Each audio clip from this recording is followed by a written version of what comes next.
Você ouve agora o IPOcast, o podcast semanal do IPO Brasil.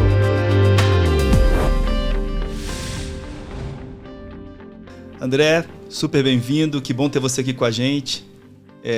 Queria que você falasse um pouquinho das tuas origens, da tua história. Fala um pouquinho pra gente. Um prazer, Duane e Gustavo, em estar aqui. Bom, eu sou o André Abouchan. Para começar, eu sou filho da dona Suzana, que faz 69 anos hoje, 10 de maio, aniversário dela, casado com meu pai Reinaldo. Vão fazer 50 anos de casados agora. Eu sou casado com a Brigitte. Sou muito conhecido, Duane, por ter o Pedro, de 17 anos, a Júlia, de 15, Francisco, de 11, Felipe, de 9, e agora chegou o Henrique Raspa de Tacho com 4 meses. Então, eu não sei quantos IPOers nós somos entre os 1000 do Brasil que tem 5 filhos, mas eu sou, primeiro de tudo, pai de 5. Profissionalmente, eu sou o CEO da Engeform Engenharia. A gente usa o cargo de diretor superintendente na nossa empresa. Eu sou conselheiro nas outras 2 empresas do nosso grupo. Tem a Engeform Energia Renovável e a Engeform Desenvolvimento Imobiliário. Mas a mãe de todos é a engenharia, que foi fundada lá em 76, mesmo ano que eu nasci. A parte disso, eu tenho 2 papéis mais de cunho social que eu gosto muito de representar. Um deles, eu sou presidente do Conselho da Associação Beneficente Santa Fé. Eu estou há 12 anos à frente desse conselho. E, inclusive, ano passado, aqui no IPO, eu ganhei um prêmio que me deixou muito honrado, porque primeiro eu não sabia que eu estava participando. Então, eu tomei um grande susto quando eu recebi um e-mail dizendo que eu tinha ganho em nome da Santa Fé o prêmio de Global Impact Award, né? Um prêmio que deu assim uma visibilidade para a importância do nosso trabalho com crianças e adolescentes que são vítimas de abandono, maus tratos, violência sexual. Inclusive o Estadão de São Paulo traz hoje um artigo muito importante falando sobre como esse tipo de violência aumentou com as nossas crianças. Eu também sou conselheiro de uma fundação chamada Childhood. É uma fundação que foi criada pela Rainha Silvia da Suécia, né? E lá eu atuo como conselheiro. E aqui no nosso querido IPO, eu estou até junho como chair do capítulo Metropolitan. Um dos papéis que mais me diverte hoje em dia, preenchendo aí os meus pratinhos que eu fico rodando. Então acho que esse é o André, numa apresentação rápida. Que bacana, essa audiência, né, com 5 crianças em casa é uma baita audiência, né? E queria que você falasse um pouco, André, da tua jornada profissional. Assim. Eu sei que você teve uma experiência fora do Brasil por um tempo e queria que você falasse da tua formação, como você teve contato com um negócio do qual você lidera hoje, mas falasse na linha do tempo. Então tá bom. O André tem 2 famílias de comerciante, né? Meu nome é André Villac Abouchan, mas a minha primeira experiência profissional se deu do lado da família Villac. O meu avô materno, João Batista Villac, que aliás eu estou concluindo o livro dele, devo lançar no próximo mês. Posso até depois contar para vocês um pouco por que eu resolvi escrever o livro sobre esse meu avô. Ele tinha uma loja chamada Photoshop, que ficava ali na Padre João Manuel, onde hoje é o restaurante do Alex Atala, chefe famoso aqui em São Paulo. E com 12 anos eu fui fazer meu primeiro estágio lá, ficar na boca do balcão, né, fazendo um pouco de comércio. E tive meu primeiro contato com o meu salário, que minha mãe sempre me lembra, né? Que eu ganhei aquele dinheirinho. E a primeira coisa que eu fiz foi comprar um presente para cada pessoa da família, né? Para até mostrar aí, né, a importância de família dentro do que é pro André, né? Passado isso tudo, fui estudar engenharia. Eu sou engenheiro civil, maquinzista. E quando eu estava para me formar, com 22 anos, em setembro, eu fui convidado a fazer um estágio fora do Brasil, no mercado financeiro. O que foi, Gustavo, um convite muito curioso para mim, porque eu literalmente não sabia absolutamente nada de finanças. Então, com a cara e com a coragem, naquela época eu tinha uma namorada que era de Gramado. Olha só, namorava uma gaúcha, né? Comecei a organizar a minha ida para Nova York para trabalhar na antiga Salomon Brothers Smith Barney. Acho que as pessoas com mais experiência que estão ouvindo a gente vão conhecer essa organização, né? Nesse momento ela fazia a fusão com o Citibank, criava o Citigroup e tinha uma necessidade de crescer no nosso Brasil. Tinha um olhar específico para o Brasil E lá fui eu começar a carreira como estagiário. E tem uma coisa muito curiosa de você mudar com 22 anos para morar fora, porque quando você chega em Nova York, por mais que eu tivesse uma ajuda nessa chegada vinda dos meus pais, eu brinco que assim o seu odômetro zera. Tudo aquilo que você fez para trás, zera. O colégio que você estudou, ninguém conhece. A faculdade onde você se formou, ninguém conhece. Pessoas da sua família, ninguém conhecia. Eu realmente fui para Nova York e eu não tinha uma conexão, né? E assim, os primeiros meses, claro, desafiadores, porque então chega um brasileiro, eu achava que eu falava inglês bem, mas eu tenho uma experiência aí para contar para vocês que remete ao meu inglês não ser tão bom, né? E aí você começa do zero. Acho que aqui nos bancos do Brasil, eles fazem muito isso com os estagiários também, né? Você serve muito café, passa muito fax, distribui carta nas mesas. O começo foi muito assim. Até, de repente, o pessoal começou a sacar que eu tinha algum talento para o que eles precisavam, tinha uma capacidade de articular pessoas e network no Brasil. E aí essa carreira minha, que era para ser um estágio de 6 meses, no começo talvez 1 ano, acabou virando quase 7 anos. Eu trilhei toda a escadinha possível no organograma do Citigroup, né? O cargo mais alto que você podia chegar era Senior Vice President Investments, e você podia ser um membro do conselho, era um Members of the Council, né? E aí eu tive essa carreira lá. Quando deu 2005, em Nova York, o nosso escritório ficava ali na Madison com a 57. Embaixo tinha uma loja da Nike bacana, todo mundo conhece esse prédio por isso. Eu tinha uma grande mesa de operação, ficava no 22º andar olhando para o Central Park. Linda a vista. Toca seu Reinaldo, meu pai, um dia e fala: filhão, o que você está pensando em fazer com a sua vida, né? Assim, como é que você está olhando aí para frente? Eu falei: mas assim, como olhando para frente? Acho que está na hora da gente conversar, né? Estou fazendo 60 aqui, empresa familiar, eu, seu tio, meu tio Arnaldo, querido, né? Acho que a gente precisa bater um papo olhando para frente. Então ali em outubro de 2005, aí eu tomo a decisão de voltar de Nova York para São Paulo. Talvez o meu maior acerto profissional tenha sido essa decisão. Nós vamos falar um pouco sobre propósito daqui a pouco, e eu vou explicar por que assim, o propósito do que a gente experimenta aqui no Brasil é tão mais relevante do que eu vivi em Nova York e tão importante para mim, né? E eu cometi talvez um dos meus maiores erros profissionais que eu gosto de compartilhar nas conversas, porque eu não combinei nada com eles. Eu não combinei o que eu ia fazer, quanto eu ia ganhar, por quanto tempo ia demorar para eu virar diretor, quanto tempo... Não combinamos simplesmente nada. E quando eu voltei, o que tinha pro André? O par de botas, a trena, o capacete. A nossa empresa de engenharia tinha ganho um contrato para transformar o antigo Carandiru no Parque da Juventude. E lá fui eu, bem no começo desse negócio. Então o meu escritório, que era aquele bonitinho, olhando ali pro Central Park, virou a cela 5 do pavilhão 7 do Carandiru, onde eu passei 2 anos reaprendendo engenharia. Foram 2 anos super importantes, super importantes, mas... ninguém combinou com o Russo isso aí quando era hora de voltar, né? André, já volto nesse momento em que você voltou para o Brasil, falando do teu desafio na fusão de Citigroup com Salomon Brothers. Queria que você falasse um pouco quais eram os teus desafios, olhando, pelo que eu entendi, para o mercado América Latina e network. Assim, quais eram os teus desafios de crescimento, o que você precisava atingir, como você foi galgando os espaços ali naquela empresa? É incrível como esses grandes grupos americanos, essas grandes multinacionais, elas são primeiro meritocráticas, né? Super claro assim, se você entregar isso aqui, você recebe aquilo, né? E no mercado financeiro especificamente, você não apenas tinha a entrega de resultado, mas você precisava ter uma formação acadêmica muito sólida e específica. Então, para quem é do mercado financeiro e está me ouvindo, vocês vão se lembrar que a gente precisava tirar o Series 7, o Series 3, o Series 63, o Series 65.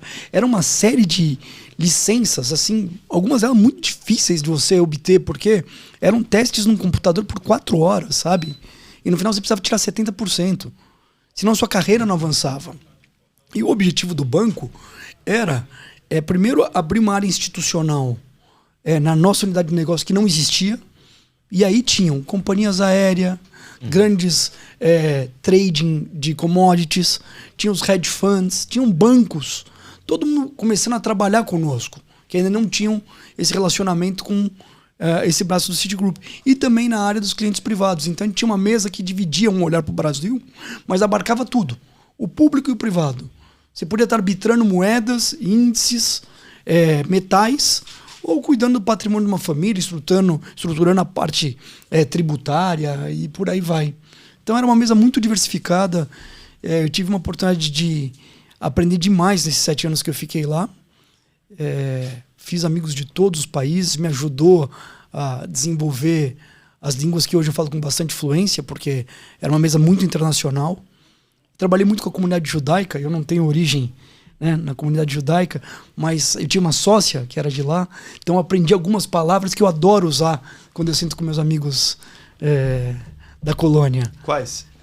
Quando você chega e te fala Akol Beseder, Todarabá, aí você senta para comer, você fala, se tá tudo bem, você fala meia russo e por aí vai, né? Então assim, Betiavon, né, que é bom apetite. Eu vou brincando com a turma lá.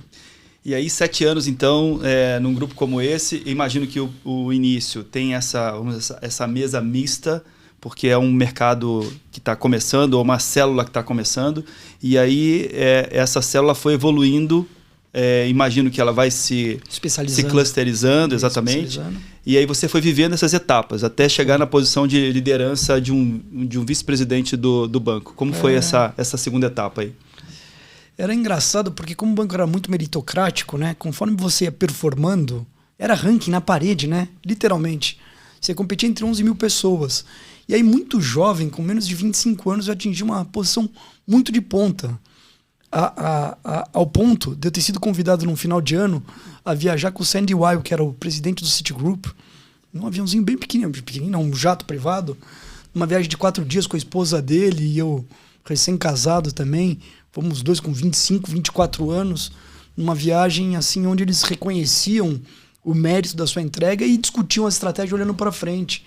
Então eu tive ali anos muito importantes e isso também fez uma coisa muito legal, assim, que eu gostaria de inspirar talvez os meus próprios filhos, os mais jovens, porque quando eu voltei para o Brasil, eu tinha quase que uma independência financeira olhando para um horizonte de tempo para frente muito grande. Isso é muito legal, você com 30 anos... assim, falar, bom, vamos agora em cima do que te move mais, né? Que no meu caso, assim, é a tal questão do propósito, né? As pessoas falam um pouco sobre trabalhar numa empresa internacional, né, que tem participação em muitos países, e às vezes não tem a dimensão do impacto que isso significa. Eu trabalhei numa companhia que foi adquirida pela Michelin em 2014. E aquela aquisição, a Michelin ter adquirido aquela empresa, tinha uma questão muito emblemática para a companhia naquele momento, que estava dando um passo para a área de tecnologia e se aproximar um pouco desse ambiente. E a gente recebeu a visita do presidente da Michelin na ocasião, né? Então eu me lembro como o quarteirão da companhia foi organizado, né, para receber o presidente da Michelin naquela ocasião.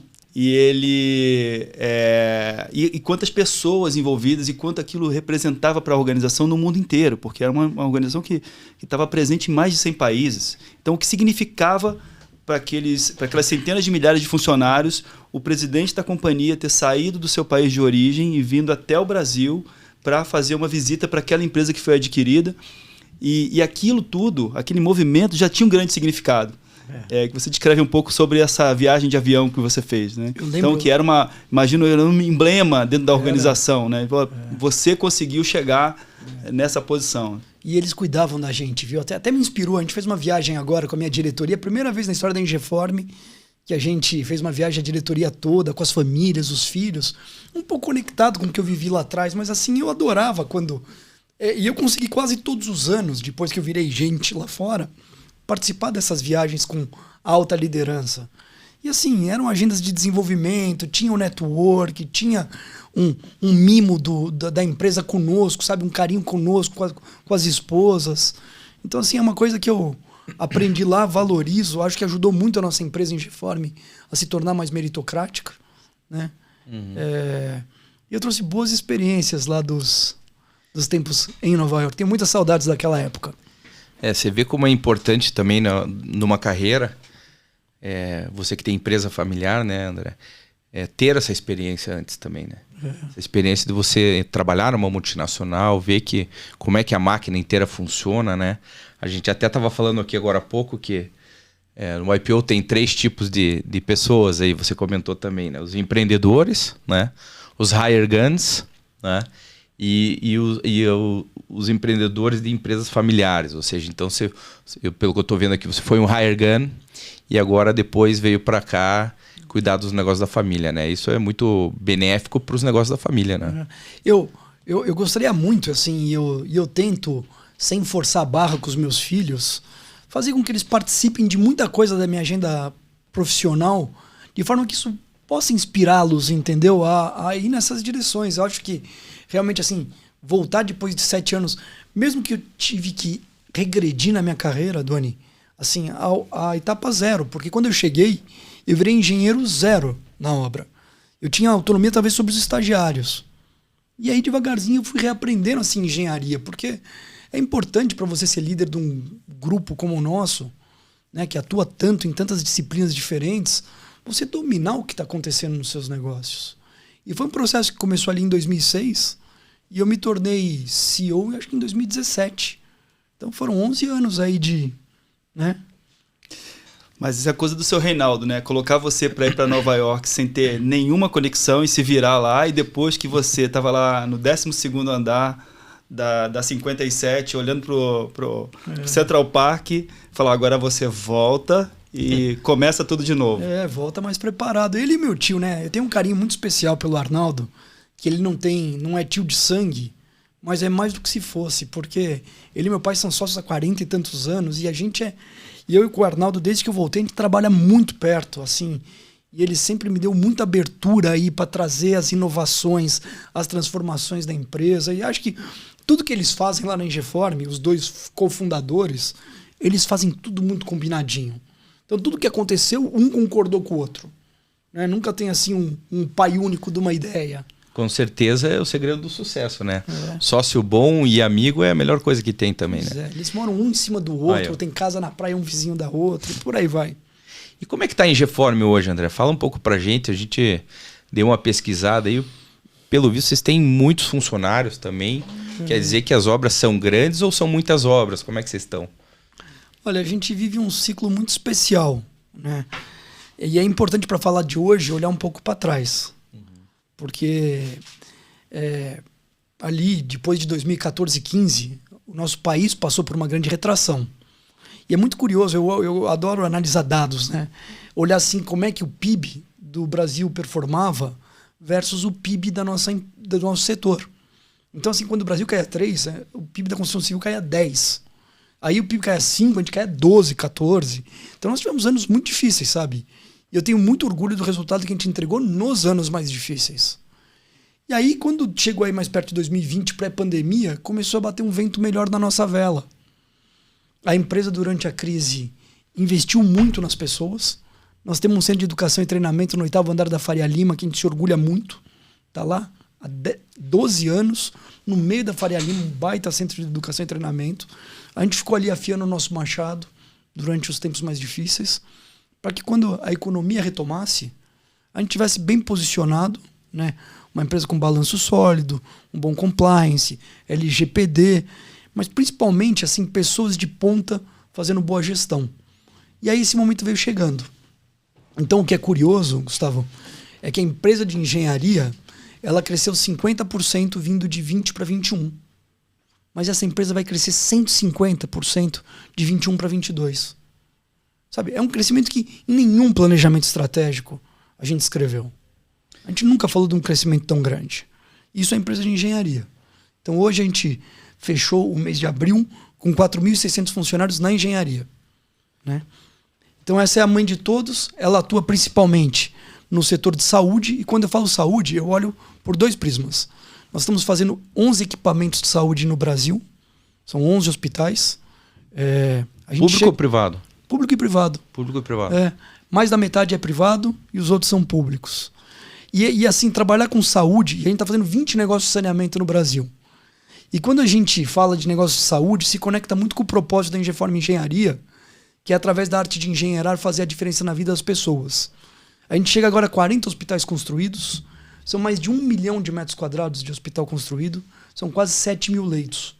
Nesses 40 equipamentos passam 50 milhões de brasileiros todos os anos. E aí quando eu falo que aqui na Engeform eu encontrei um propósito que se conectou de uma forma mais especial comigo do que quando eu estava lá em Nova York, mas na parte dos botões, acho que isso foi muito importante na minha mudança.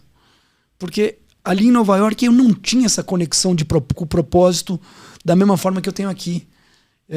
Quem me acompanha escrevendo os textos, falando em outros lugares, vê que eu falo muito sobre esse nosso propósito de fazer a diferença na vida das pessoas.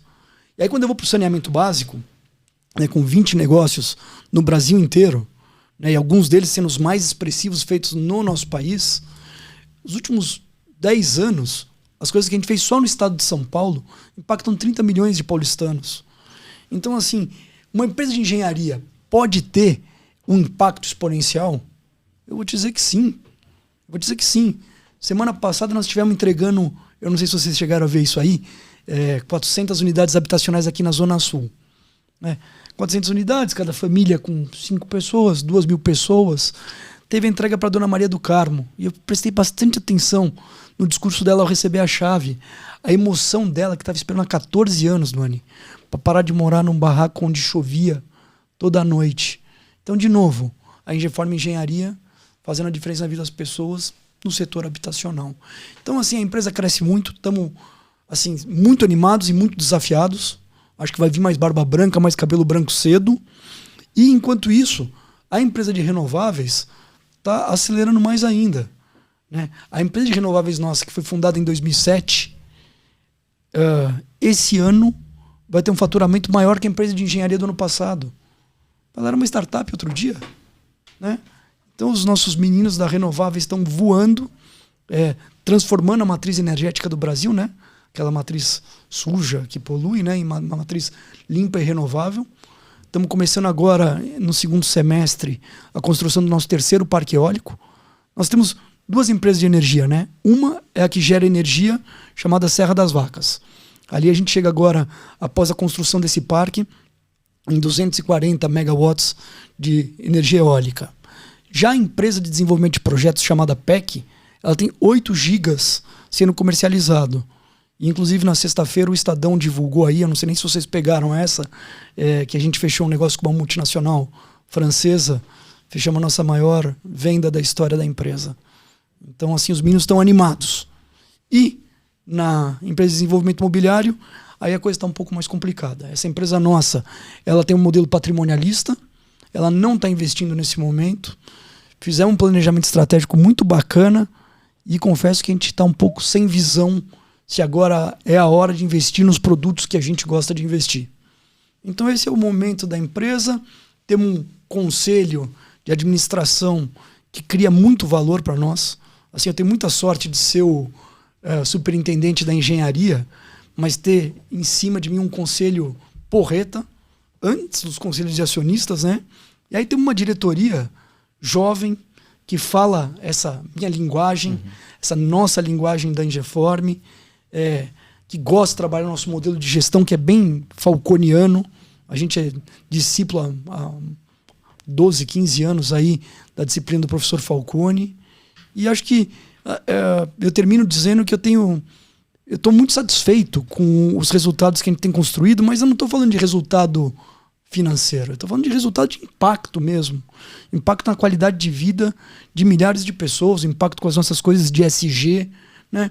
E com um olhar de uma empresa que cada vez mais tem tomado decisão com um olhar assim mais perpétuo, sabe? Pensando numa empresa que pode passar da minha 2ª geração para a terceira, da terceira para a 4ª e por aí vai.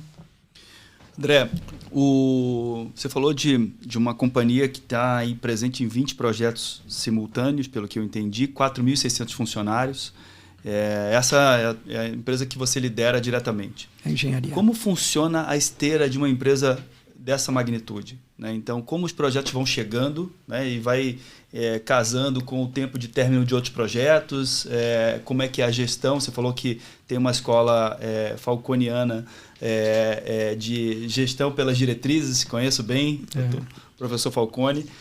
Mas fala um pouco sobre como é que é essa esteira, né? Como é que é liderar e, em seguida, o teu time direto. Assim, quem são os teus diretos ali? Como é que você está organizado para lidar com um projeto de 4.600 pessoas trabalhando? Legal. Obrigado pela pergunta.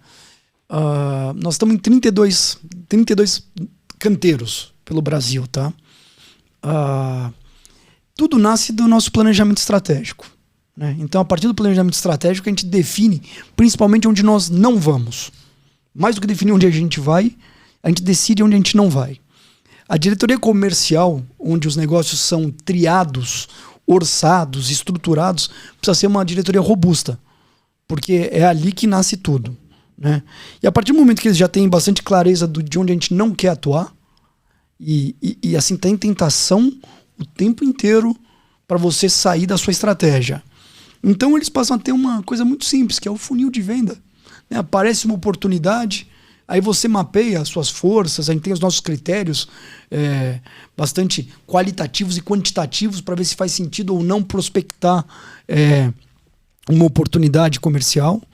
Eu já deixo aqui um agradecimento enorme aos nossos colegas do IPO que nos ajudaram nesse ciclo de crescimento, e ajudaram no sentido assim: estou chegando num estado onde eu pouco conheço, num município onde eu não conheço ninguém. Tem vários amigos do IPO, como o Cláudio Ari, que eu quero agradecer agora, o Sérgio Azevedo, o Julinho lá de Minas, assim, que a gente tá chegando em lugares diferentes. Você fala: meu amigo, você pode me dar uma mão para chegar? E os caras, assim, sabe, abrem a caixa de Pandora. Então, a estratégia passa por isso, passa por um funil bastante estreito. Eu acho que a gente olha, assim, de tudo que aparece, a gente só chega a estudar para valer 10% das oportunidades. 90% fica por fora, né? E aí, acho que o grande desafio também é encontrar clientes, Duane e Gustavo, assim, que vejam valor na gente, que assim confiem na nossa história, confiem no nosso know-how, confiem na nossa capacidade de entrega com muita qualidade. Aonde a gente vai achando esses fits, né? Assim, eu vejo que a empresa vai se perpetuando. Aqui em São Paulo, por exemplo, nós estamos fazendo, também saiu no jornal hoje, né? Estamos fazendo um complexo, que é um grande hotel, um residencial e um comercial. Um empreendimento de quase 1,2 bilhões ali, entre a Joaquim Floriano e a Juscelino Kubitschek. Um marco em São Paulo. Nós tivemos uma concretagem, Duane, para quem é engenheiro e está me ouvindo, tão grande esse sábado, que a gente concretou 1.200 metros cúbicos para fazer uma sapata. O que é 1.200 metros cúbicos, Duane? Para colocar em referência para quem não é engenheiro. Quando a gente tem um aerogerador desses de última potência, que vai lá em 120 metros de altura, a base tem 600 metros cúbicos. Ou seja, é equivalente a 2 bases para aerogerador. Mas para quem ainda não pegou isso, é um prédio de 11 mil metros quadrados. Então, essa edificação é tão grande, né, que só a fundação de uma sapata equivale a isso. E assim, isso é um pouco da nossa arte de engenheirar. Quando eu te falei do meu propósito, né, do propósito da Engeform, é através da arte de engenheirar, fazer a diferença na vida das pessoas. Uma sapata dessa feita em 10 horas. É tudo no Power BI. Duane, eu pude acompanhar de casa quantos caminhões já tinham saído da concreteira, quantos tinham já lançado o concreto, né? E foi um sucesso. Me dá muito orgulho contar essa história, né? Que o mérito é todo do time da Engeform que executa isso. André, com certeza para chegar a tudo isso, você teve que trocar teu mindset do banco para esse propósito novo e, obviamente, se preparar, né? Se preparar estudando, se preparar lendo, se preparar fazendo cursos. A gente viu que você fez o OPM, que é um grande curso de Harvard. O que mais que você fez? Conta um pouco do OPM. Você deve ter feito curso para conselheiro. Como é que foi essa trajetória? Eu acho que assim, um grande marco, e realmente eu convido os nossos colegas do IPO que ainda não olharam para o OPM dessa forma, é um divisor de água, sabe? Você poder dar uma parada na sua vida e passar 3 ciclos de 1 mês em Harvard estudando, né? Criar essas conexões internacionais que te acompanham para o resto da vida. E escolher principalmente disciplinas que têm grande impacto no nosso dia a dia como CEOs, né?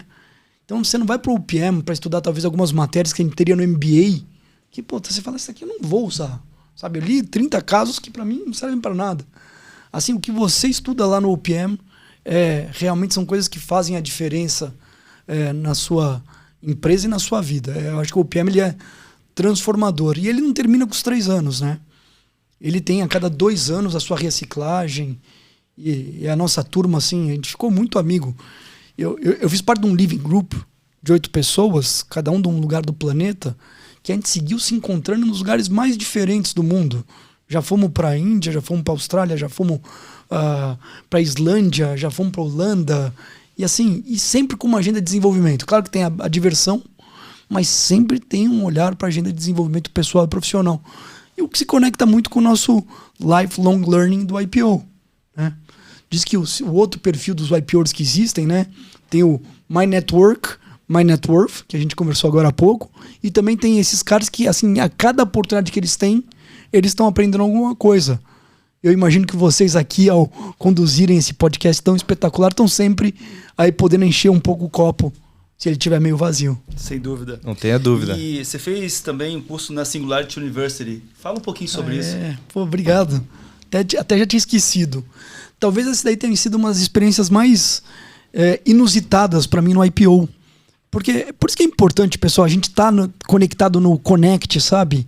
O tal do IPO.org, você escolher os networks que você quer receber o e-mail a cada semana, para ir ampliando, né, essa nossa visão de tudo que o IPO pode proporcionar.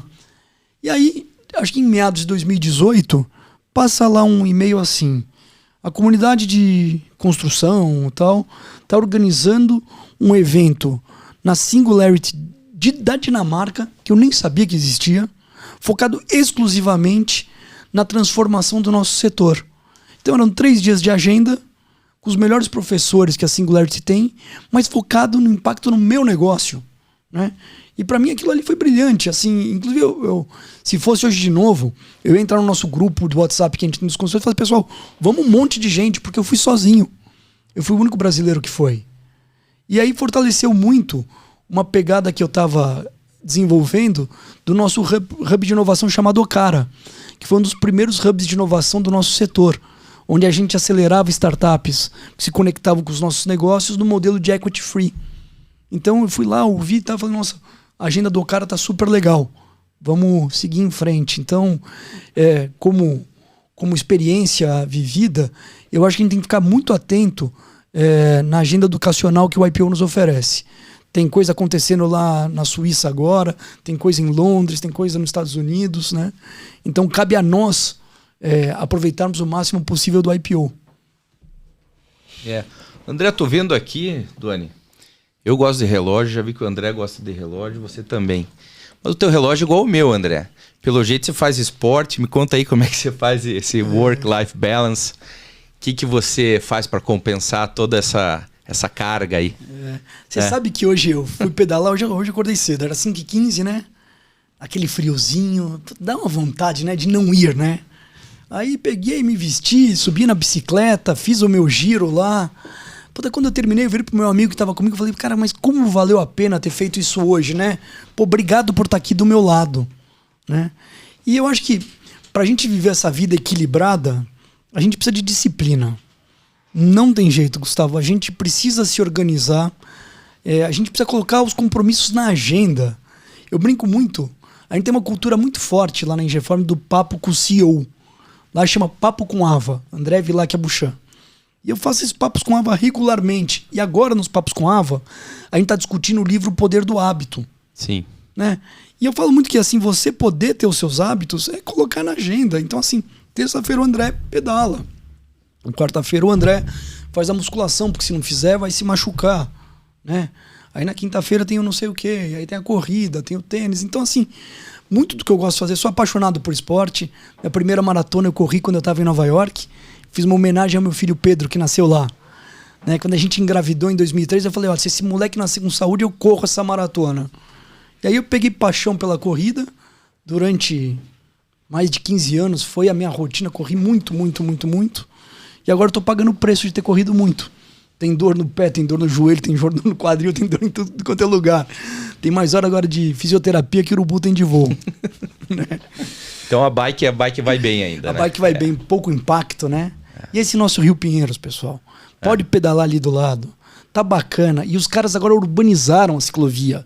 Tem até agora um negócio de café, do 3 Café. Tem 2 quadras de beach tênis na beira da Marginal e colocaram uma choperia. Então, assim, o pessoal tá urbanizando aqui a beira do nosso rio. Vai virar um parque bacana. Qualquer hora eu vou pedalar lá, então. Vamos fazer esse pedal. Vocês são meus convidados aí para conhecer a ciclovia da Marginal. Mas reserva 2 horas, porque nós vamos dos 2 lados do rio. Vocês conheceram os dois olhares. Combinado. André, encaminhando aqui pro final, você é conhecido no IPO como um membro muito engajado, né? Participante das diretorias, participante da organização como alguém que contribui aí para a jornada dos demais membros. Eu queria que você falasse um pouco como é que foi essa sua trajetória até aqui nas diretorias, né? Diretorias essas que você acha que você vai deixar, mas ninguém vai deixar você largar. Daqui a pouco você vai assumir outras coisas. Mas eu queria que você falasse um pouco aí, quando você entrou no IPO, e como é que foi essa jornada de engajamento já nas diretorias. Eu entrei em 2017, né, tive como sponsor um irmão meu, que é o Vasco de Oliveira, o Vasquinho. Vai ser entrevistado aqui no podcast? Vai. Cara, você é um irmãozão meu. Meu duplo aí para muita coisa. E eu demorei para entrar porque eu fazia parte do grupo Vistad. Eu não sei se vocês conhecem o Vistad. O Vistad, ele é assim, uma organização muito parecida na parte do fórum, com um moderador profissional. E lá eu fiquei durante muitos anos com aqueles meus amigos CEOs de empresa. Fiquei até com tantas saudades dele que fui no fórum da sexta passada sapiar lá. A turma fazia uns 3 anos que eu não ia. E aí quando eu cheguei, comecei a surfar essa onda e logo o Paulinho Scaff me fez o convite para assumir a diretoria de Learning. Daquele jeito que vocês sabem. Não, André, meia horinha por semana você tira de letra. Né? Fica aí meu agradecimento a você, Paulinho, por ter me convidado. Explica o que é a diretoria de Learning, André.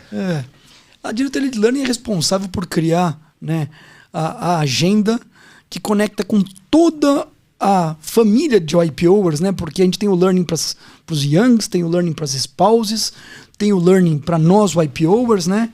E acho que tem uma relevância essa diretoria, que é entender o momento que a gente está vivendo.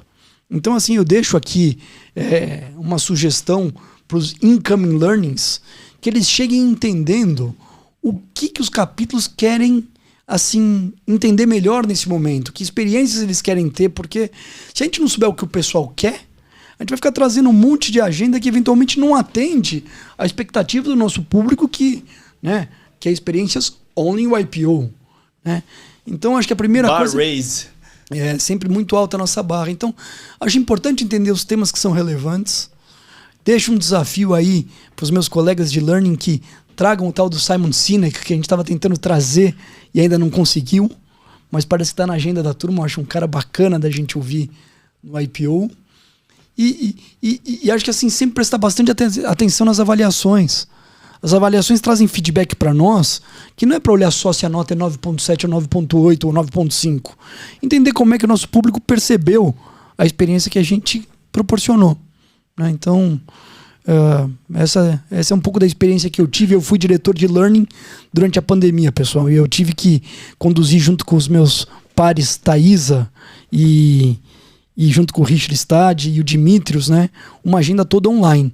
Então vocês podem ter certeza que a gente se sentiu especialmente desafiado em trazer para vocês experiências que fossem bastante relevantes. André, é um prazer poder te receber aqui nesse podcast. A gente trouxe para você um livro que conecta muito com a sua forma de liderar, com a sua forma de ver o mundo, que chama-se Empresas que Curam. É um livro que eu estou lendo assim, estou acabando de ler ele agora, mas ele é realmente assim, muito inspirador, né? Porque a gente viveu algumas épocas diferentes no mundo dos negócios. Uma época de resultados, uma época de transformação, e agora a gente vive uma época de propósito, e esse propósito ligado a algo que seja maior, né? Que conecte os negócios com a vida das pessoas. E o livro traz um pouco disso, mas tenho certeza que isso vai complementar com tudo isso que você vem falando pra gente aqui no bate-papo, né? Que é um pouco da maneira como você vê o mundo. Super obrigado. Eu acho que essa questão aqui da consciência dos negócios, né? Pra gente ter um mundo melhor, deixar um legado melhor para os nossos filhos, netos e as próximas gerações, é algo muito relevante. Tem um professor lá de Harvard que eu andei lendo já me lembro o nome dele agora, escreveu um livro chamado Deep Purpose. Vocês ouviram falar nesse livro? Não, ainda não. Ele é o cara que tá tocando agora a agenda de cultura lá em Harvard. E eu, assim, participei de uma live com ele, vi o nome do livro, vi que o Davi Lavelez, que é meu inquilino ali no prédio da Nubank, foi ali palestrar com ele, bater um papo. E aí eu resolvi ler isso aí, porque eu acho que a gente encontrar... Ele chama Ranjay Gulati, o professor. Eu acho que a gente encontrar esse propósito mais profundo, Duane, que faz com que as pessoas saiam da cama, porque nós somos uma empresa de engenharia, a gente não é uma empresa, uma fintech, uma tech, uma logitech, como a empresa do Vasco aí que tá voando, né? Mas acho que quando a gente consegue criar um propósito que realmente assim motiva e inspira as pessoas a criarem um impacto, né? E da inspiração pro impacto. Aí você consegue ter uma empresa de engenharia que não importa se o nosso porte esse ano é desse tamanho e no próximo ano é um pouco menor ou maior. O importante é assim que as pessoas vivem felizes ali com o que a gente está construindo, realmente está fazendo a diferença no mundo. Então acho que esse livro aqui vai cair bem na minha cabeceira e eu vou pôr ele um pouco para cima dos outros que já estão lá. Inclusive ele foi escrito por um indiano também, professor de Babson College, que é uma das grandes empresas de empreendedorismo do mundo, né? E ele afirma muito isso, né? Como as empresas podem ajudar a melhorar o mundo. Né? E a responsabilidade dos CEOs nesse sentido, né? Quando eu olho a nossa escolha ali em 2007 em criar uma empresa de energia renovável para ajudar na transformação dessa matriz energética, podem ter certeza, né? Quanto mais aerogeradores a gente colocar gerando energia limpa e sustentável, melhor a gente está deixando impacto no nosso mundão para frente. Super obrigado, André. Obrigado mesmo. Imagina, show de bola. Prazer enorme, meninos. Não deixe de escutar os outros episódios do YPOcast, disponível em todas as plataformas de streaming.